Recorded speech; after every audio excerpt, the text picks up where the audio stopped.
¿A dónde vamos a parar? Me encontraba hace un tiempo almorzando por tema de trabajo.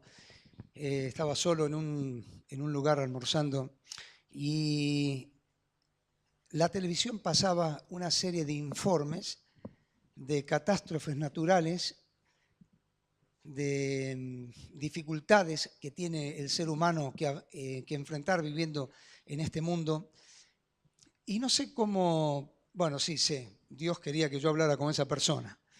Levanto la cabeza y un señor que estaba al lado mío, en una mesa de al lado, me mira y me dice, ¿a dónde vamos a ir a parar?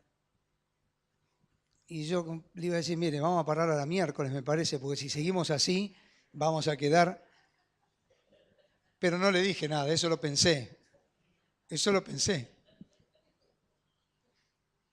Qué caos que vive el mundo. Sí, nos reímos, pero es una palabra graciosa nada más. Me quedé mirándolo y le dije, ¿le puedo decir algo? Y me dice, sí, por supuesto. Le digo, mire, esto está pasando porque la Biblia dice, y tuve oportunidad de estar hablando con él mesa de por medio mientras almorzábamos. ¿A dónde vamos a ir a parar? Yo te lo pregunto en esta mañana porque quiero en este domingo y el próximo domingo ver con ustedes la necesidad que tenemos como personas de volvernos a Dios. Si no nos volvemos a Dios, todo nuestro horizonte es un horizonte de frustración, de pérdida, de deterioro, de fracaso. Necesitamos a Dios. Y entonces hay una frase que la vamos a estudiar, no creo que en completo este domingo, vamos a ver hasta dónde llegamos, que está allí en el libro de Romanos, que yo les invito a buscar, Romanos capítulo 8.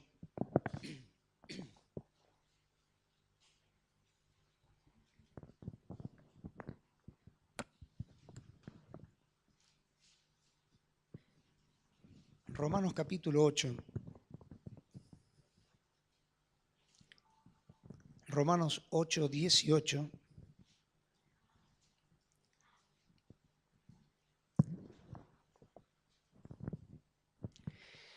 Dice la palabra de Dios, pues tengo por cierto, está escribiendo el apóstol San Pablo, que las aflicciones del tiempo presente no son comparables con la gloria venidera que en nosotros ha de manifestarse. Porque el anhelo ardiente de la creación es el aguardar la manifestación de los hijos de Dios. Porque la creación fue sujetada a vanidad, no por su propia voluntad, sino por causa del que la sujetó en esperanza. Porque también la creación misma será libertada de la esclavitud de corrupción a la libertad gloriosa de los hijos de Dios.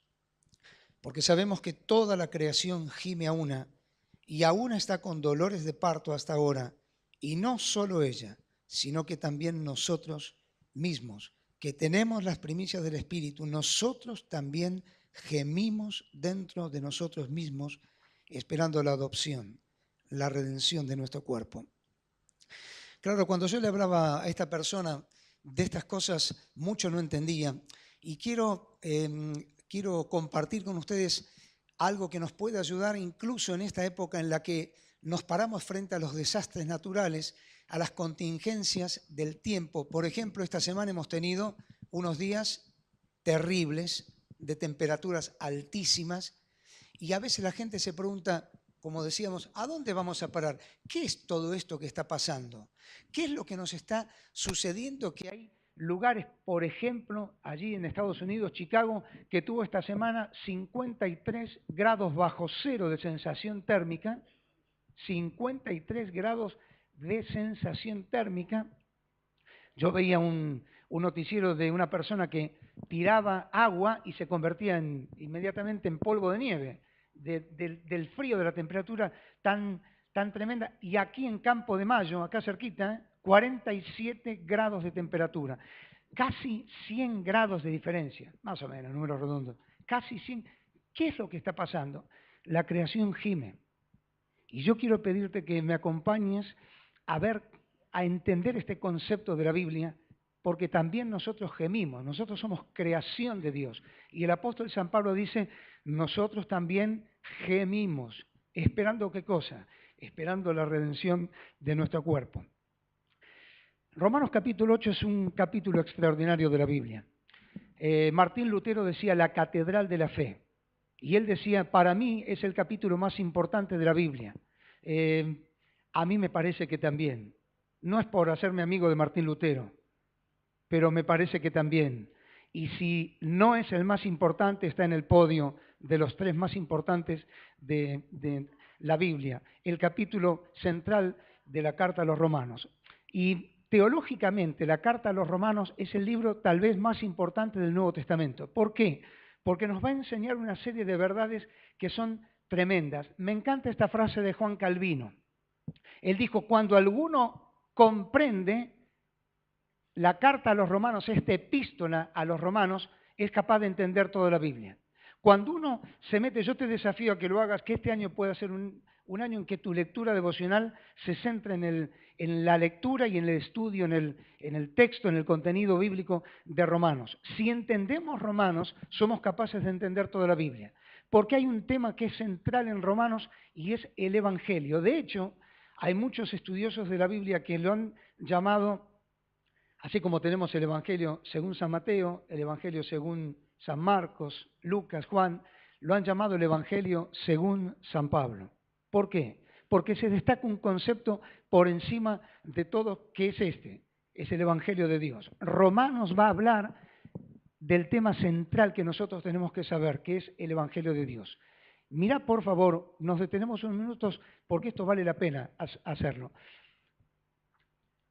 Cada uno de los capítulos, a veces están agrupados, pero cada uno de los capítulos de Romanos presenta algo acerca del Evangelio. En primer lugar, Romanos capítulo 1 nos va a decir qué es el Evangelio y va a presentar el Evangelio como ese mensaje de Dios que los hombres necesitamos.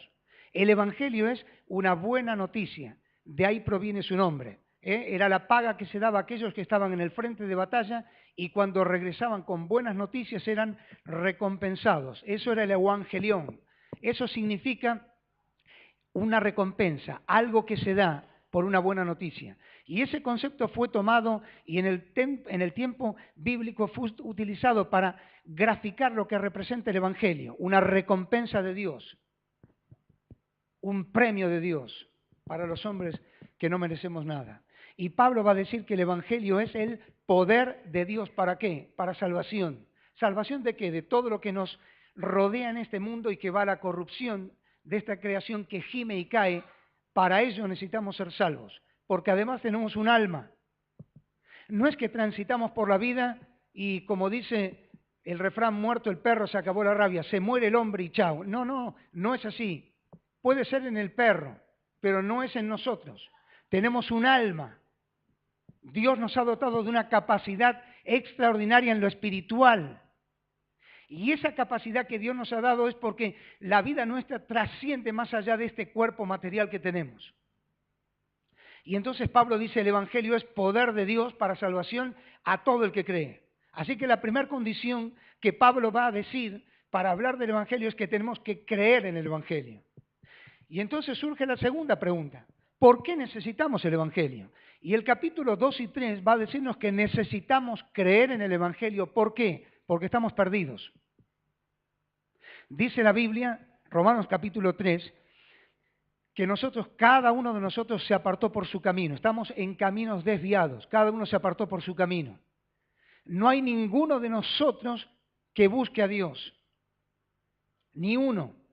Y todos nuestros caminos, al desviarnos de Dios, al no buscar a Dios, al no tener en cuenta a Dios, se ha producido en ellos un quebranto y una desventura. Así viven los seres humanos. Quebranto y desventura. Por eso necesitamos el Evangelio.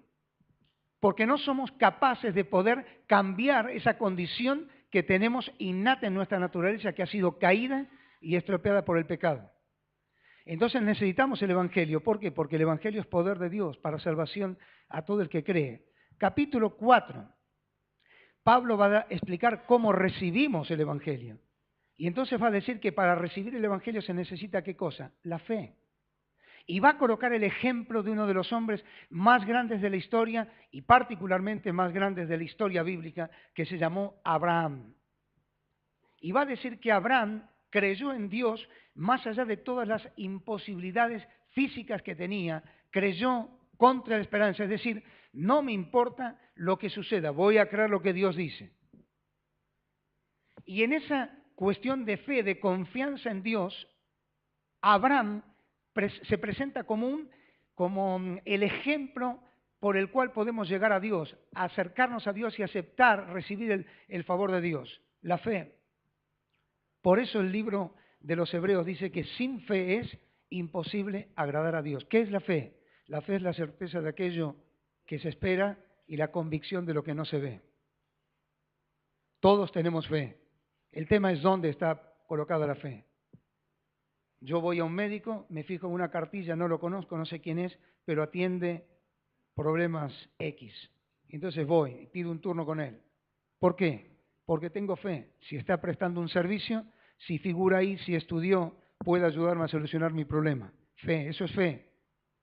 Estoy parado en una avenida y no sé para dónde ir, pero encuentro una parada de buses, de colectivos que dice colectivo 93, Munro a Chacarita, Chacarita del lado de afuera.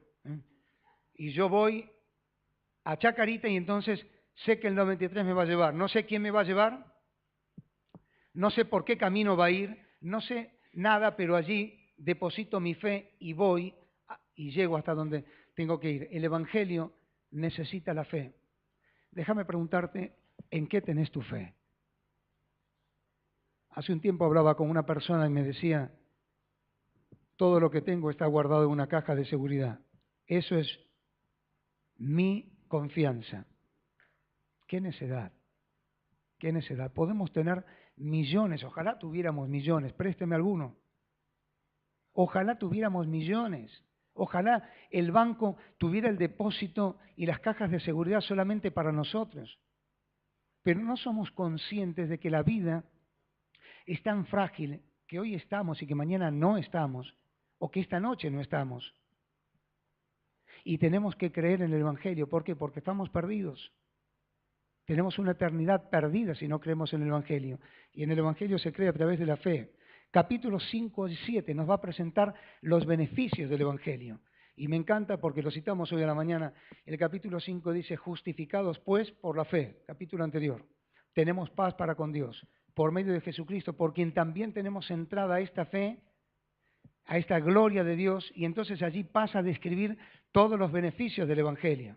Y va a terminar en el capítulo 7 dándose cuenta Pablo de que frente a la miseria de su propia vida no existe otra cosa que no sea el Evangelio para cambiarle, y dice, miserable hombre de mí, gracias a Dios por Jesucristo. Damos gracias a Dios por Jesucristo. ¿Por qué? Porque Jesucristo es el Evangelio. Es el mensaje de Dios para los hombres. Capítulo 8 va a presentar cómo nos transforma el Evangelio. Capítulos 9, 10 y 11 nos va a hablar de cómo va a obrar el Evangelio, particularmente no con nosotros, sino con un pueblo, que es el pueblo de Israel. Y cómo va ese Evangelio que Dios ha enviado a todos los hombres un día va a ser aplicado al pueblo. ¿Por qué? Porque es el pueblo elegido por Dios. Y allí Dios va a manifestar, va a desplegar toda la gracia del Evangelio para salvar a aquellos que creen. Y por último, los últimos 4 capítulos nos dice cómo vamos a responder al Evangelio. Y te acordás que dice Romanos capítulo 12, por tanto, hermanos, es decir, por todo lo anterior, les ruego que por las misericordias de Dios presenten la vida, presenten lo que ustedes son delante de Dios, en un culto inteligente, en un culto espiritual. ¿Por qué? Porque eso es lo que Dios busca. Dios manifiesta su misericordia para con nosotros, para que nosotros seamos movidos por esa misericordia a presentarnos, a rendirnos ante Dios. 3 cosas de Romanos. Lo hemos citado un montón de veces, pero nos viene bien repasarlas. Primer versículo. Dice que no existe condenación. Ahora pues, Romanos 8.1 dice, no hay condenación para ¿quiénes? Para los que están en Cristo Jesús. Estar en Cristo Jesús es permanecer en Cristo, sostenerse en Cristo, estar colocado sobre Cristo. Y yo quiero preguntarte si esa es tu experiencia, si estás en Cristo. Para aquellos que están en Cristo no existe condenación. Es decir, no hay pasando el umbral de la vida e ingresando en la eternidad. No existe condenación. ¿Por qué? Porque estamos en Cristo. No es nuestra capacidad, es Cristo. Y Pablo dice, no hay condenación para quienes están en Cristo Jesús. Yo te invito a que si no estás en Cristo, lo hagas ahora. Abras tu corazón y le digas, Señor, no quiero la condenación futura, no quiero la perdición futura, quiero estar en ti. Señor, ayúdame a creer. ¿Se acuerdan como aquel hombre le dijo al Señor, cuando el Señor le dijo, ¿crees? Y aquel hombre, sabiendo la incapacidad humana, me encanta esa frase, sabiendo la incapacidad, la imposibilidad humana, le dijo, Señor, cree, ayúdame a creer. Ayúdame a superar mi incredulidad. Ayúdame a sacar todo eso que está en propio de la experiencia humana. No hay condenación. Segundo lugar, el versículo 28 dice que no hay frustración. ¿Por qué? Porque dice que todas las cosas son para bien para aquellos que aman a Dios. Entonces no existe frustración. ¿Por qué? Porque todo en la vida depende de un propósito. Nosotros buscamos nuestros propósitos. Dios nos enseña que no son nuestros propósitos los que hay que buscar, sino los propósitos de Él. Por eso la Biblia dice que aquellos que aman a Dios, todas las cosas tienen un propósito. Pero claro, hay que amar a Dios. Si yo no amo a Dios, la vida no va a tener propósito para mí. Es decir, no voy a ser capaz de entender todas las cosas que vienen a mi vida. Necesito amar a Dios porque el texto es concluyente. Dice, para todos los que aman a Dios. Si no amamos a Dios, no vamos a entender muchos de los propósitos que Él tiene para nuestra vida. Alguien ha dicho, no viniste a esta vida para cumplir tus propósitos, viniste para cumplir su propósito. Lo que pasa es que el pecado nos hace egoístamente, ¿qué cosa? Buscar nuestros propósitos. Entonces, cuando buscamos nuestros propósitos, nos preguntamos, ¿por qué estoy pasando esto? ¿Por qué me pasa esto? ¿Por qué tal cosa? ¿Por qué tal otra? ¿Por qué aquello de allá? ¿Por qué aquello de más allá? ¿Por qué? ¿Por qué? Y son todas preguntas para las cuales no hay respuestas. ¿Por qué? Porque no amamos a Dios. Porque cuando uno ama a Dios dice, Señor, yo no entiendo esto, pero te lo dejo en tus manos. Dame paz. Estaba el martes, ¿lunes? No sé si lunes o martes, no importa. Estuve 5 horas hablando con una persona. Les pido que oren para que no me pidan del trabajo. Después tuve que seguir, acomodar para cumplir el trabajo diario. 5 horas. Llorando. Contándome sus conflictos, sus luchas, sus necesidades. Y yo le dije, tenés que aprender a amar a Dios. Si no amás a Dios, no vas a... Por eso la Biblia dice, no hay frustración. ¿Para quién? Para aquel que ama a Dios. Tenemos que amar a Dios para entender sus propósitos. Tercero, versículo 39 al final de este capítulo dice, no hay separación. ¿Se acuerdan lo que dice? No existe separación. Nada nos puede separar. Recién lo cantábamos, me encanta esa canción. Los chicos dicen que me encanta porque tiene ritmo, sí, pero me encanta porque además tiene una letra fenomenal. Es la letra bíblica. No hay separación, nada nos puede separar del amor de Dios que es en Cristo Jesús, Señor nuestro. Ni ángeles, ni principados, ni potestades, ni lo presente, ni lo porvenir, ni lo alto, ni lo profundo, ni ninguna otra cosa creada nos puede separar ¿de quién? Del amor de Dios. Queridos, nada nos separa del amor de Dios. Si hoy nos lleváramos ese concepto en nuestra mente y en nuestro corazón, tendríamos una semana bendecida. Nada nos puede separar del amor de Dios. Entonces, Pablo termina diciendo, no hay condenación, no hay frustración, no hay separación, el capítulo más grande de la Biblia. Ahora, ¿Por qué insistimos con esto? Porque, queridos, Dios no busca nuestra felicidad. Dios busca nuestra bendición. Son dos cosas distintas. Para nosotros el concepto de felicidad es el concepto de estar bien, estar contento siempre. Déjame decirte que hay un libro de la Biblia que usa solamente en toda la Biblia, en todos los miles de versículos, usa la palabra felicidad. Está en el libro de los Proverbios. Y ese capítulo describe la felicidad no como algo que nosotros experimentamos porque sí, porque nos dieron un aumento en el trabajo, o porque nos podemos comprar un piano de cola, o porque cambiamos el auto, porque nos vamos... No, eso no es. La felicidad, según el libro de los Proverbios, responde a una conducta de vida. Entonces, porque tengo una determinada conducta de vida, puedo sentirme feliz, puedo sentirme dichoso.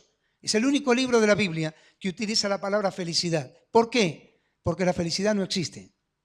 La felicidad es una quimera que nos han presentado históricamente para hacernos creer que siempre hay algo que nos falta y que podemos alcanzar para ser felices. Y cuando tenemos eso, nos damos cuenta que nos quedamos vacíos, nos quedamos con las manos vacías, no tenemos nada. Entonces la Biblia nunca habla de felicidad, siempre habla de bendición. ¿Por qué? Porque Dios busca nuestra bendición, no nuestra felicidad. Pero déjame decirte algo, como dice ahí, felicidad empieza con fe. Si nos cuesta cambiar esa palabra, déjame decirte, usa la fe para sentirte dichoso.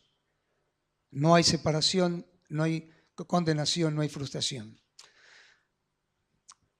Hace muchos años, a propósito de este concepto del gemir, de lo que vamos a meternos ya ahora a considerar, leí una anécdota de un hombre que tuvo un sueño. Seguramente algunos de ustedes ya lo escucharon, les pido disculpas, otros seguramente no. Era un hombre que en su sueño le parecía que estaba descendiendo cada vez más, descendiendo por caminos sinuosos y por caminos en los cuales la oscuridad cada vez se hacía más grande, y de pronto llegó a un lugar donde escuchaba murmullos. Acordate que es un sueño, ¿eh? Estaba describiendo un sueño, murmullos, y a medida que iba avanzando en el camino y apoyándose en las paredes porque cada vez se veía menos, escuchaba más fuerte las voces, hasta que llega a un lugar donde encuentra un tremendo auditorio donde estaban todos los demonios allí sentados y Satanás sentado en una mesa delante de todos ellos. Y este hombre se quedó allí en su sueño perplejo mirando eso y escuchó las palabras de aquel que estaba allí sentado. Y decía justamente esto: ¿quién de nosotros va a ir a la tierra para destruir a los hombres? Entonces nadie respondió, y al cabo de unos minutos uno de los demonios allí en la sala levantó la mano y dice: yo voy a ir. Y Satanás le dice: ¿qué vas a decir? ¿Qué les vas a decir? Les voy a decir que Dios no existe. Y entonces le dice: siéntate. Eso no sirve. Los hombres saben que Dios existe. No lo creen, lo rechazan, pero en el fondo de su alma, en lo más profundo de su ser, saben que hay alguien por encima de ellos. Saben que hay alguien que es superior y ante el cual van a tener que estar un día. Eso no sirve, no lo uses. Y volvió a preguntar: ¿quién va a ir a la tierra a destruir a los hombres? Y entonces le dijo: bueno, voy a ir yo. Se levantó otro. ¿Y qué les vas a decir? Les voy a decir que bueno, que está bien, Dios existe. Ok, vamos a salir de ahí. Dios existe. Pero que se olviden de que Dios ama al hombre, de que Dios está interesado en el hombre. Nada de eso. Dios está en su mundo y nosotros en el mundo de la tierra. Y Satanás le dice: olvídate de eso. Eso no funciona. Mientras haya Biblias en el mundo que se abran y que digan que Dios de tal manera al mundo amó, que dio a su Hijo unigénito para que todo aquel que en él cree no se pierda, sino tenga vida eterna, eso no va a servir. Mientras haya iglesias que se abran todas las semanas para predicar que Dios ama a los hombres, que Jesucristo ha venido a buscar y a salvar a aquello que estaba perdido, ese mensaje no sirve, olvídate. Y después de unos segundos de silencio, Satanás, cada vez más enojado, golpeó fuertemente la mesa y dijo: ¿quién va a ir a la tierra a destruir a los hombres? Y allí aquel auditorio permaneció en silencio por un largo tiempo. Y entonces uno levantó la mano casi al final y le dijo: yo voy a ir. ¿Qué les vas a decir? Les voy a decir que Dios existe. Les voy a decir que la Biblia existe y es verdad. Les voy a decir que Dios los ama, que Jesucristo vino a buscar y a salvar lo que estaba perdido. Y entonces Satanás lo interrumpe: ¿cómo los vas a destruir? Y aquel demonio, con una mirada sarcástica y una sonrisa burlona, dijo: les voy a decir que hay tiempo. Les voy a decir que hay tiempo, que no se preocupen, tienen tiempo. Y siempre pensamos que tenemos tiempo, siempre creemos que tenemos tiempo, siempre se llama procrastinar, es decir, colocar adelante lo que tenemos que hacer ahora. Vulgarmente, en criollo nosotros diríamos patear la pelota para adelante. Y siempre la vamos empujando. Siempre creemos que vamos a tener tiempo. Déjame decirte que la vida nuestra pende de un hilo. No siempre tenemos tiempo. Ayer me despertaba, esta madrugada me despertaba con esa noticia de un hombre drogado, alcoholizado, manejando un vehículo que se lleva por delante unos autos ahí en Avenida del Libertador, cerquita del hipódromo, sobre la vereda del hipódromo, y allí mueren 2 taxistas. ¿Qué estaban haciendo los taxistas? Estaban charlando, estaban esperando que saliera alguno de las carreras y estaban ahí charlando, esperando un cliente para continuar con su trabajo, para poder llevar el alimento a casa. Y estaban allí. Y un hombre desbocado, fuera de sí, en una mala maniobra, los manda a la eternidad. Ahora, nosotros no nos damos cuenta de lo que es eso, la brevedad de la vida. Nosotros siempre pensamos que vamos a tener tiempo. No, querido, no lo pienses. Por eso vuelvo a insistirte. Romanos dice: ¿qué es el Evangelio? El Evangelio es el poder de Dios. ¿Para qué? Para salvarnos. Necesitamos salvarnos ahora, no mañana. No me voy ahora pensando en esto y digo, bueno, hoy a la tarde, después de que me levante de la siesta, voy a meditar en esto. No, necesitamos ahora. ¿Por qué? Porque hoy es el día de la salvación. Y Pablo dice, necesitamos el Evangelio. ¿Por qué? Porque estamos perdidos. Entonces quiero detenerme en este concepto: la creación gime. ¿Qué es el gemido? El gemido, el diccionario dice que es un sentimiento interno inexpresable de angustia, dolor, queja, fastidio, malestar, sinsabor, angustia, pesadumbre. Eso está dentro.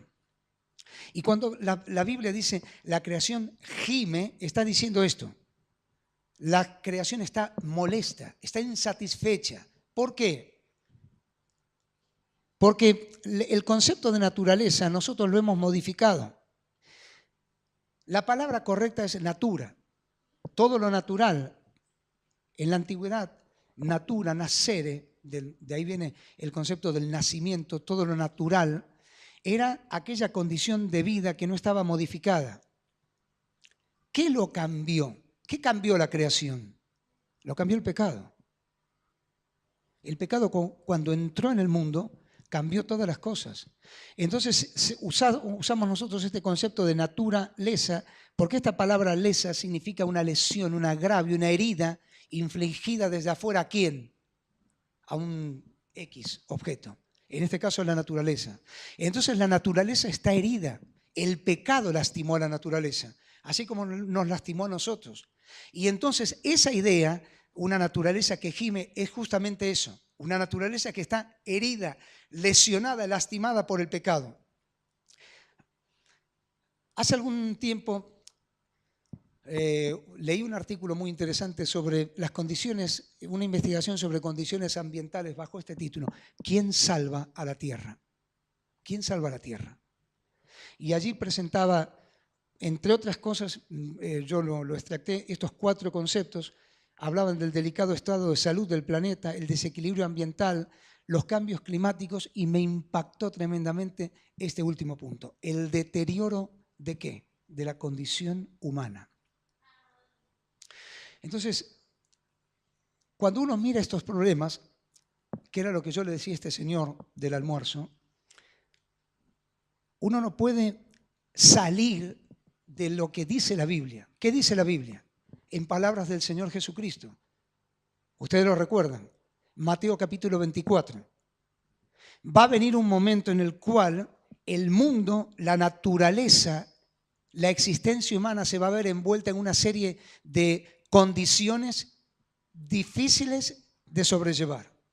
Y entonces el Señor Jesús dijo: miren, hacia el tiempo del fin se va a levantar nación contra nación, reino contra reino, y habrá guerras, y dice, habrá pestes, habrá hambres, habrá terremotos, etcétera, etcétera.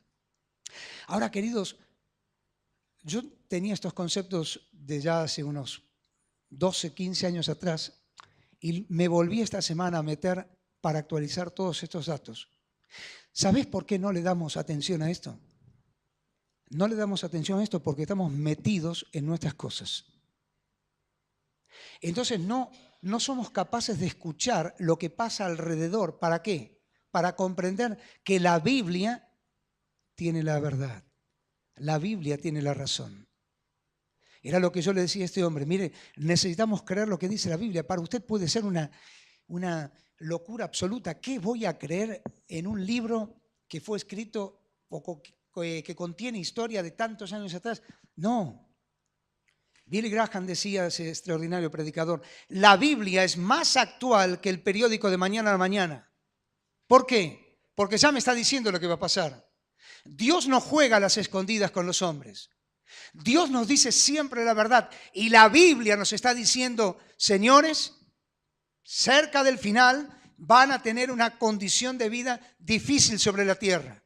Guerras, pestes, hambres, luchas, conflictos, se levantarán nación contra nación, reino contra reino, se dividirán los hogares. Solamente un ejemplo. Fíjate lo que pasa en Venezuela. El conflicto que hay, divididas, familias divididas. Ustedes saben que yo nací allí, en Venezuela, aunque no tengo nada de venezolano, salvo el documento. Pero estoy muy pendiente de lo que pasa en el lugar donde yo nací. Y hablo mucho por temas de trabajo, me vinculo con un montón de venezolanos que sobre todo están acá en Belgrano y Palermo. Es tremenda. Uno levanta una baldosa y sale un venezolano. Es tremendo. Y gracias a Dios que pudimos abrir la puerta para que venga gente que en otro lugar está pasándola muy mal. Gracias a Dios que ese espíritu de hermandad nos ha librado de egoísmos y de decir: no, basta, acá no. Y Argentina sigue siendo un lugar que abre las puertas para el que viene aquí a buscar lo que no tiene en otro lugar. Mis padres vinieron a buscar lo que no tenían en otro lugar. Nosotros le debemos todo a este país. Y hay gente que lo sigue experimentando. ¿Por qué? Porque no lo tiene donde debería estar. Y entonces uno tiene que darse cuenta de que lo que está pasando en el mundo está pasando ahora. ¿Por qué? Porque la Biblia ya lo dijo. Necesitamos creer lo que dice la Biblia. ¿Crees en la Biblia? No te escuché. Sí. Claro que creemos en la Biblia. A mí me pueden decir cualquier cosa, que soy un retrógrado, que soy un inconsciente, que soy un tonto, que soy un burro, lo que quieran. Pero la Biblia dice, que es la palabra de Dios, que el cielo y la tierra van a pasar. Pero mi palabra, dice Dios, no va a pasar. Y esa es la confianza que tenemos, que la Biblia es nuestro libro. Es el libro del corazón, no es el libro de la biblioteca. Lee tu Biblia, abrí tu Biblia, busca en tu Biblia la palabra de Dios. Lo que Dios tiene para decirte. Necesitamos la Biblia. No podemos caminar en este mundo de conflictos si la Biblia no está con nosotros. Porque la Biblia es la palabra de Dios. Y porque la palabra de Dios nos dice ya lo que va a pasar. Y quiero referirme a esto brevemente para terminar en esta mañana. Hay en el mundo un poco más de 7.500 millones de personas. Vos pensabas que estábamos solos, ¿no? Más de 7.500 millones de personas, según la ONU. Nacen más o menos un poquito más de 373.000 personas por día y mueren un poco más de 155.600 personas por día. Si uno saca esta diferencia, más o menos todos los días hay un 42% más de personas en el mundo. Más de 7.500 millones de personas. Quiero referirme a este concepto del hambre. Me pegó esto. Querido, no le digas a mamá o a tu señora o a tu marido si cocina. Hay maridos que cocinan muy bien. No es mi caso, pero no le digas otra vez esto. Yo te voy a decir ahora algo que tal vez lo sepas o tal vez no, que te va a sorprender tremendamente. Mira, por empezar, mira esto. Este es un bebé. La piernita, su cara absolutamente cadavérica. Es una fotografía tomada en Sudán, el peor país de la tierra. Mirá, estos son datos del Banco Mundial, sacados esta semana. ¿Cómo se mide la pobreza? Se dice que una persona es pobre cuando tiene para gastar menos o hasta, mejor dicho, $1.90. No puede gastar más. Más o menos unos 72 pesos serían para nosotros. Según esta cuenta del Banco Mundial, que ahora voy a decirte no es tan así, y este número tenemos que tomarlo con pinzas, hay en el mundo 815 millones de personas pobres. 815 millones de personas pobres que no se alimentan, que no comen. En Asia Oriental y en el Pacífico 47 millones, en Europa y Asia Central 7 millones, en América Latina casi 26 millones, en Oriente Medio y Norte de África 18 millones, en Asia Meridional 216 millones de personas con problemas de comida y en África del Sur 413 millones. La Biblia dice que va a haber ¿qué? Hambre. Esta es gente que no come.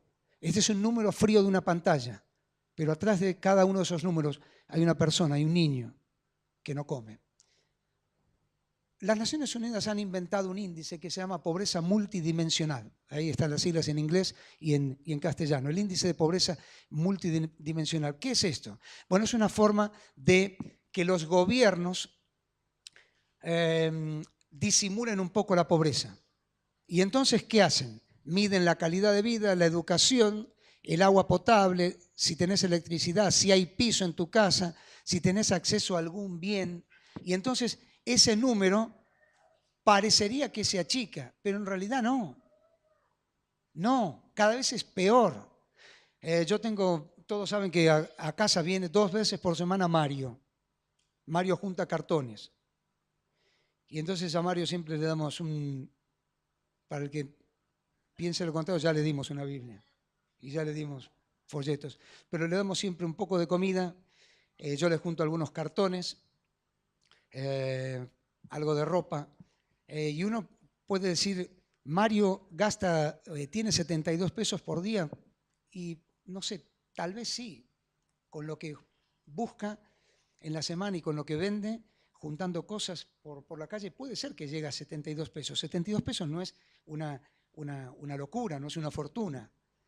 Y entonces, para la medición, para este índice de pobreza multidimensional, Mario sale de ese rango de personas que no son pobres. ¿Por qué? Porque tiene una casa, porque fue a la escuela primaria, porque dispone de agua potable, no en su casa, pero sí en el vecindario. Entonces salen, me explico lo que quiero decir, ¿no? A eso voy. Que a veces usamos los problemas para disimularlos un poco, para ocultar la gravedad del cuadro. Hay 1.500 millones de personas en el mundo con una pobreza severa. Este número es chico, es una pobreza severa y la mitad son menores de 18 años. Los recursos para producir alimentos se acaban. El mundo consume más de lo que produce y este es un dato de Argentina. Nuestra empresa está cambiando un poco la orientación de su negocio. En Argentina se producen alimentos para 150 millones de personas y la capacidad que tiene Argentina es de 450 millones de personas. Todos los cañones de las empresas alimenticias están puestos en Argentina.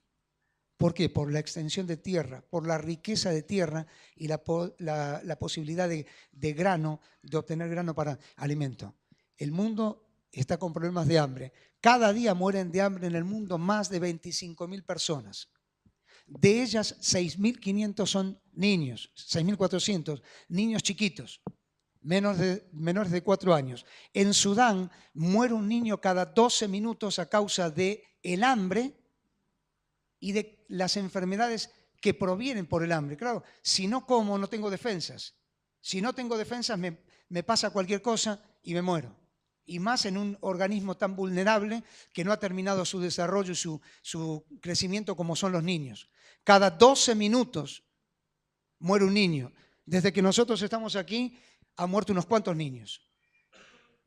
Y nosotros no nos hemos dado cuenta. ¿Por qué?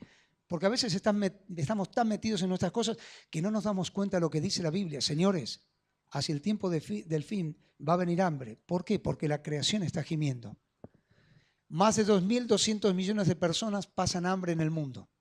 Más o menos el 30% de la población. Hoy va a haber más de 800 millones de personas que no van a comer. Las 2/3 partes de los niños del mundo son pobres y más de 100 millones de niños están mendigando por las calles del mundo. Esto es tremendo, pero no hace más que corroborar que la Biblia tiene razón, que el pecado nos ha perjudicado y que no queremos volver a Dios para que Dios nos bendiga. Dale gracias a Dios. ¿Sabes qué es esto? Esto es una muestra de lo que pasa en el mundo y que nosotros tenemos que decir, Señor, gracias por ese cachito de pan, ese cachito de agua, o la coca que me tomo, o un poquito de vino, o los fideos, o el arroz, o el pescado, esa tirita de asado que cada vez la hago más larga, no importa, pero Dios en su misericordia, que son nuevas cada mañana, Dios provee para nosotros. Pestes, enfermedades, cáncer, sida, virus, infecciones en general. Hace poquito, con esto termino, seguimos el domingo que viene, si Dios permite. Salió de la Universidad Argentina de la Empresa, acá tenemos un ingeniero recibido allí, salió un ingeniero y un contador, ¿no? Sí, un ingeniero, un contador y un licenciado en Administración de Empresas. Salió un estudio en el Departamento de Biotecnología y Salud de la universidad que se llama bioluminiscencia. Yo la verdad ni sabía que existía esto, pero es interesantísimo. Espera, la bioluminiscencia es un método por el cual se aplica un reactivo, un producto, sobre una superficie y mediante un haz de luz se puede ver la cantidad de bacterias que están allí. No te lo voy a mostrar el resultado porque nos vamos y nos metemos en una bolsa de nylon y no salimos. La PC, el teclado de la PC, el teclado del teléfono, el botón del inodoro, el piso del inodoro, las canillas, los lugares de mayor contaminación. Y entonces uno dice, me agarré un bicho. ¿Qué bicho? No, el bicho te agarró a vos. Estoy en cama, ¿qué pasó? Un virus. Acá hay un médico, no voy a hablar mal de los médicos, pero los médicos cuando no saben, y es un virus. Cuando saben qué es una bacteria. Pero bueno, no importa, son microorganismos que andan dando vuelta por todos lados. El domingo que viene vamos a ver por qué todas estas cosas andan dando vuelta por todos lados y estropean ¿qué cosa? nuestra vida, nuestra salud. Pestes, el mismo Señor lo dijo, va a haber pestes. Y uno se pregunta, ¿qué es lo que pasa que está todo tan contaminado, tan estropeado? El pecado nos ha estropeado. La creación gime a una y aún está con dolores de parto. ¿Por qué? Porque el pecado la ha castigado, la ha lastimado. Paro acá. El domingo que viene, si Dios permite, vamos a terminar. Pero déjame decirte esto. ¿Qué nos llevamos a casa? Nos llevamos que el panorama, como me decía este señor, este hombre, hace un tiempo, el panorama es tremendo, desolador. ¿A dónde vamos a ir a parar? Y si seguimos así, no creo que nos vaya muy bien ni que terminemos muy bien. Vamos a parar seguramente terminando mal. Necesitamos el Evangelio. Porque el Evangelio, ¿qué hace? El Evangelio transforma la vida. Nos hace buscar a Dios, nos hace ser consciente de un montón de cosas que el mundo no se da cuenta. El Evangelio de Dios, poder de Dios para salvación a todo aquel que cree. Amén. Amén. Dios nos bendiga y nos llevemos esto en nuestro corazón. El próximo domingo, si Dios permite, vamos a terminar este tema. Cerramos con una oración. Señor, abrimos los ojos y contemplamos todo lo que hay a nuestro alrededor y nos damos cuenta de la pobreza de nuestra vida y de cómo necesitamos tu poder, cómo necesitamos tu gracia para entender esta vida que nos has dado y para vivirla sabiamente. Ayúdanos, Señor. Primeramente, ayuda a alguien que puede estar aquí sin Dios, sin Cristo, sin esperanza, que encuentre en este momento, en este día, ahora, a Jesús el Señor como Salvador personal, creyendo en la obra que Él hizo allí en la cruz, dando su vida y derramando su sangre para el perdón de los pecados. Señor, salva almas, te lo pedimos para tu gloria. Salva a aquellos que están en la indecisión. No hay tiempo, Señor. La vida es muy breve y necesitamos ingresar en la eternidad con Cristo. Salva almas. Y también te pedimos, Señor, que nos bendigas a nosotros, que nos ayudes a entender el momento crucial que vive el mundo. Nosotros somos parte de esta historia. Estamos en este mundo y no somos ni famosos, ni conocidos, ni ricos, ni poderosos, pero podemos tener influencia sobre un montón de gente que pasa alrededor nuestro, como cantábamos en la canción. Sin paz, sin consuelo, sin ánimo, sin esperanza, frustrados, con el peso de una condenación eterna, sin entender y sin solucionar. Y a este mundo lleno de ansiedad queremos hablarles de Cristo y decirles que es la gran verdad.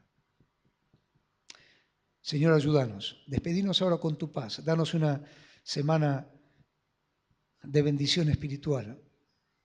Bendecí a Nelly en su cuadro, acompañala, Señor, bendecí su familia, bendecí a Josefa también, sostenela, bendecí su familia, bendecí a todos aquellos que están sufriendo en estos momentos problemas de salud, acompañales. Bendecí, Señor, nuestro país. Bendecí nuestro país. Bendecí, Señor, también Venezuela, tantos hermanos que conocemos que están allí sufriendo. Bendecíles, Señor.